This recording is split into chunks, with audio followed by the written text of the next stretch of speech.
Oh, yes, a nice little Thanksgiving mini vacation for the family. Walks on the beach with my wife and our dog. Big storms on the coast of Oregon, bringing a foot of snow to the Cascades, which is something I really like. A great and low-key Thanksgiving dinner. Football game. The Ducks win the Civil War, big-time basketball game. Next day, the Blazers get trounced by the Warriors. That's the way it works. So when you get unplugged, right? And you just sit and watch sports and read and walk on the beach and just do nothing. Yeah. So this is Tim Patterson, Trade Show Guy, owner of Trade Show Guy Exhibits here in Salem, Oregon. This is Trade Show Guy Monday Morning Coffee. So glad you could join me this week. I really appreciate it. Let's see. Later in this show, it's going to be a tip list, a trade show tip of the week, a list from the book of lists, Trade Show Superheroes and Exhibiting Zombies. And also this week's One Good Thing. You can probably I told you what it is, but I'll recap it. And then, of course, a fun guest this week on our post-Thanksgiving Trade Show Guy Monday Morning Coffee, Irina Leoni, a New York City-based photographer who's going to walk us through some of the steps it takes to get a really good professional photo or a set of photos done. What goes into a session to make that really good picture? I'd like to welcome to Trade Show Guy Monday Morning Coffee, Irina Leoni, photographer, branding expert, educator, speaker. Irina, it's so nice to have you on the program. I appreciate your time. Thank you very much. Thank you for having me, Tim.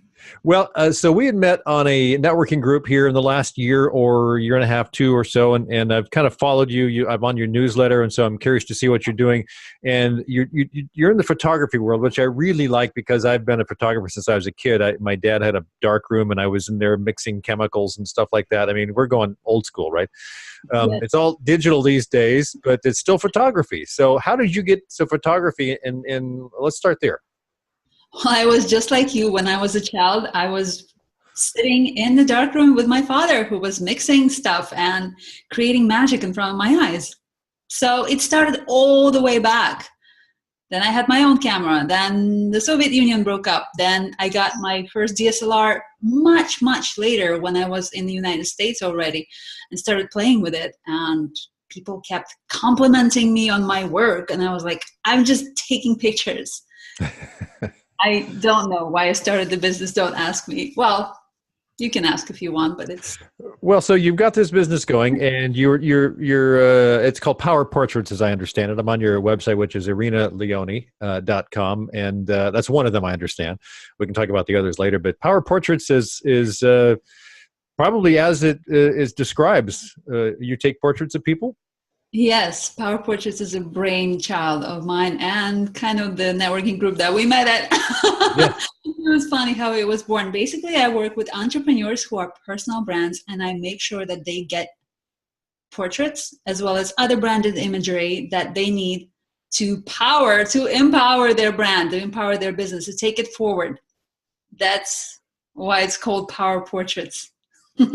I think one of the challenges these days as being a photographer or finding the right picture is that the way the internet has kind of brought everyone closer and brought the price down of so much stuff is that you can go to pretty much any stock photo website and buy a picture that is pretty close to what you want, maybe, depends. And so I'm sure the competition or how you position yourself has a lot to do with the success of someone who's trying to do what you are. So what kind of things do you look at when you talk to clients and about what they want? What kind of things, what kind of questions come up, and how do you respond to those things? Here's the thing.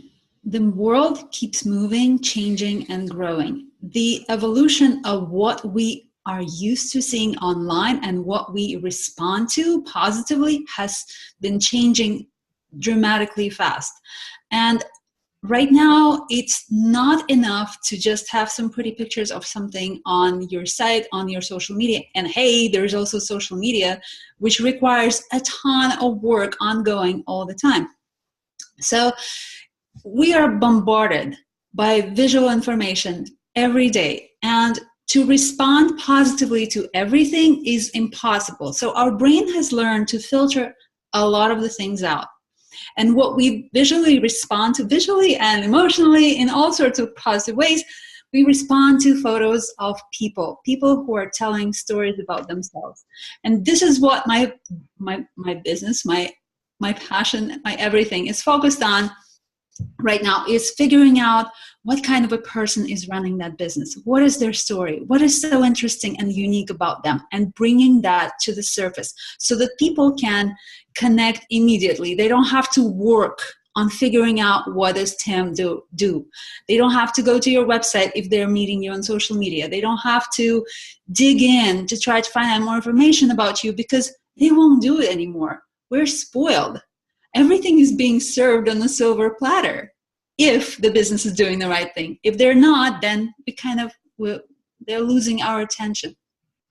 Yeah, I think that's a great way to look at it. And, you talk about, the emotion that a photograph can give you. And it's true. A photograph or a short video clip can really bring forth an emotion that you had no idea you were going to experience at that moment. Whether it's, the 2 minutes I spent yesterday watching this commercial is a video selling pianos that had Elton John in it. It's kind of making the rounds on the internet. It starts with him today and it goes backwards to when he got a piano as a kid. And it brought forth emotions. It was really quite interesting. Very, very well done. But a single photograph can also do that. Whether it's something that strikes you, a picture of a dog may have an impact on me, not on everybody, certainly. So you talk about telling a story. So when you sit down with someone, what kind of things do you do to kind of unveil what that story is? You have to have a conversation with them, I'm sure, a rather lengthy one, I would guess. It's a lot more than just one conversation. Yeah. When somebody's hiring us to do the Power Portraits package, it involves at least 3 very long phone calls. Well, they're Zoom calls where we're discovering everything about the brand and the person who's running it. Since I'm mostly working with coaches and speakers, people who are personal brands on themselves. Everything about them, everything about their audience, and then we're trying to connect all of this together, find inspiration online in existing images, and build a mood board. After that, we are ready to start planning the shoot. But this whole process that we've just done takes about a month and a half, if not more. It depends on the person. Sometimes people discover such things about themselves just through going through the questionnaires and exercises. It's unbelievable. It's remarkable. I am having so much fun with this. The pictures are the easy part. It's just an execution. Figuring out what we want to photograph, what kind of images and why we're getting, and how they're going to be used is the most important part right now. It kind of reminds me of what happens in the trade show world. You spend all your time designing the booth, the exhibit, figuring out how that works, the 3D approach to it, what the traffic flow is, what the graphics are going to be. Once that's all done, that's where the most of the time is spent. The manufacturing of it is pretty straightforward. It sounds like it's similar to what you guys do with talking to your clients and figuring out what is important, how they tell their story. I like the idea of building a mood board. We should dig into that a little bit more. But then once you figure out what the pictures are going to represent, you have to find a way to take those effectively. And so that's where I would guess a lot of your photography skills need to come into play. Definitely. That's the fun part. I've been doing photography for 10 years now, professionally as a business. So once everything is planned, locations are figured out, everything is figured out, it all comes down to a little bit of luck with the weather because mostly we shoot outdoors. Studio shots are boring and outdated. They can still be used a lot in the advertising world. So when you're doing Facebook ads or something like that, studio is fine. Something dramatic that you want to create with lighting is fine. But mostly we shoot outdoors. The majority of the work is done outdoors. So weather is, yes. Right now in winter, we're slowing down. Yeah, I heard it snowed in New York. I was like, really? It's November. Yes, it did. And tomorrow I'm supposed to do sunrise shoots on the beach with ballet dancers. I have no idea how we're going to pull that off, but it's happening. Yeah, I'm sure you'll come up with something.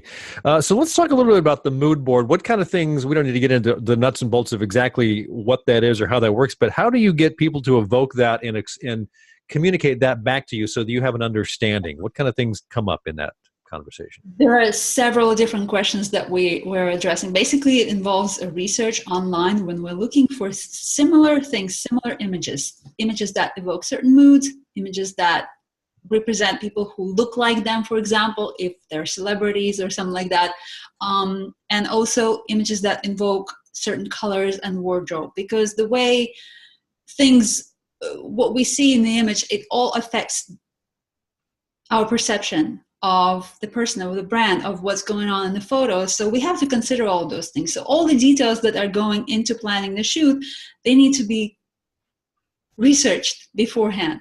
And so we're getting everything. I use Pinterest for mood boards, and we create sections inside the mood board that are responsible for the locations, the wardrobes, but locations are being found online as well. I don't know New York City like native, so it all has to be researched and put together in one place, and then it makes sense. Then it starts making sense. It's kind of like putting the pieces of puzzle together. It's very fun. Yeah, I would guess, and I would bet that when you work with folks over the course of several weeks to get this process unfolded, they probably come up with a lot of stuff that surprises them, I would guess. They do. The ideas that we come up with are hysterical. Sometimes it's just so fun. It's so fun. People are so fun to work with. It's almost like there's no limit. Once you come up with an idea, you go, gosh, can we do that? You know, I would guess. And so you have to think about how you actually execute the photo that somebody has dreamed up. Does that kind of come up at points? It's a balance, yes. Sometimes people want a specific image or three out of their photo shoot that are very hard to execute, and then we focus on that. But there's a limit to how much you can do in a day. So they Sure. kind of have to decide and figure out what is that they want to be able to afford. Because basically it's all by time, by the hour. So when you say you work with coaches and speakers, most of what you work with is individuals that are trying to get their brand out there. Do you work with corporate entities at all? No, the Power Portraits is targeting only personal brand business, because that involves a lot of personal portraiture. That's Gotcha. what the business is for. Well, it's interesting, you know, when you talk about how you tell that story of a single person. So I guess they got to really kind of dig deep and figure out, if they don't know exactly who they are, and I'm sure a lot of us are still working through that. Who are we? What do we want to express? And how do you express that? I did a photo session about a year ago, and that was interesting. They kind of had me bring a couple of, and it was like an hour long. We kind of were in this corporate setting. It was a nice office building that had some open areas and stairs and windows and things like that, and it had some great backgrounds, and I really liked the way it turned out.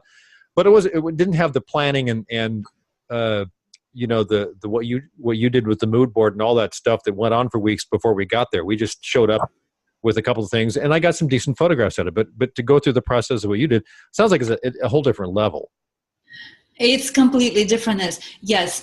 With corporate world, it's the difference is we're not taking a person and creating a brand around them. We are creating brand personality to match the audience's values. Do you know what I mean? So it's not Tim Patterson, for example, that we're branding anymore. It's some corporate entity, and they're creating a product or service, product usually, and how that product is being perceived by the audience, the brand experience is what we start with. What do we want to sell to the audience? What do we want to do? What kind of transformation we want to deliver to them? That is where the research usually happens. Yes, it's still okay for photographers to just show up and take nice photos, given what they're given, the location, the lighting, it's all figure outable, as I like to say.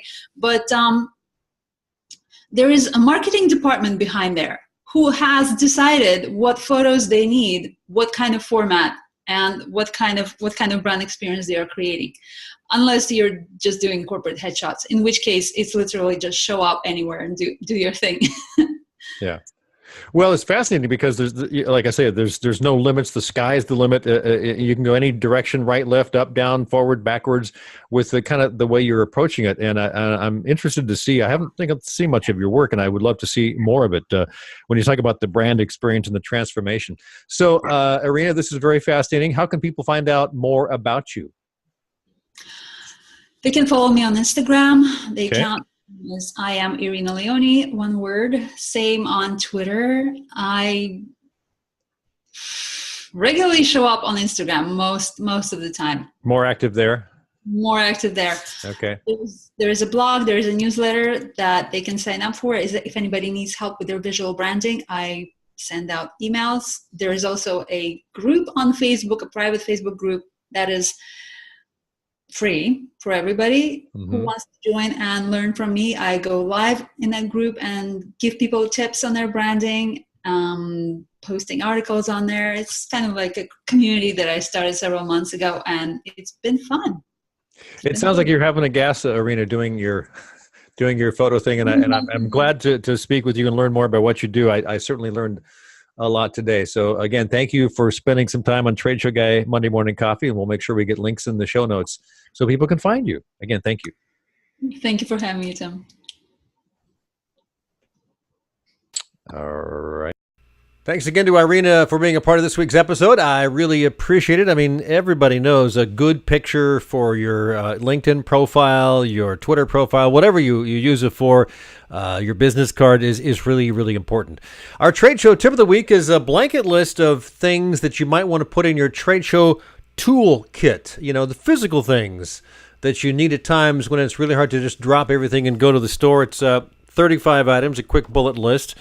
I may forget a couple of them. I'll just zoom through them. Pens, ballpoint pens, Sharpies, large markers, lots of different kinds of tape, Scotch tape, duct tape, packing tape, masking tape, carpet tape, stapler, staple gun, business cards. Take twice as many as you think you'll need. Business card holders, notepads, Post-it notes, refreshments such as water or soda. Not bad to throw in a couple of bottles of water. Small containers for giveaways, clipboards, tablecloths or table throws printed with your logo if you're going to use a table. Backup phone battery or charger power pack, extra phone cables, small toolkit with screwdrivers and a box cutter, rubber bands, paper clips, extension cords, plug-in strips, small first aid kit, very handy, hand sanitizer and lotion, breath mints, handy, snacks, also very good, string or heavy-duty twine, cord keepers or maybe even some plastic zip ties, things like Ziploc bags, cleaning supplies, hand vacuum, portable carpet sweeper. I don't think it's on this list, but a little steamer to take the wrinkles out of the fabric graphics, which is very prevalent these days. Cleaning supplies, hand vacuum, portable carpet sweeper. I think I mentioned those. Safety pins, flash drives, including digital copies of any giveaways you have in case you got to run and print some more up. Comfortable shoes, very important. Don't forget your promo items, extra signage, name tags. Take photos of the assembled booth, have those in there from the last time, right?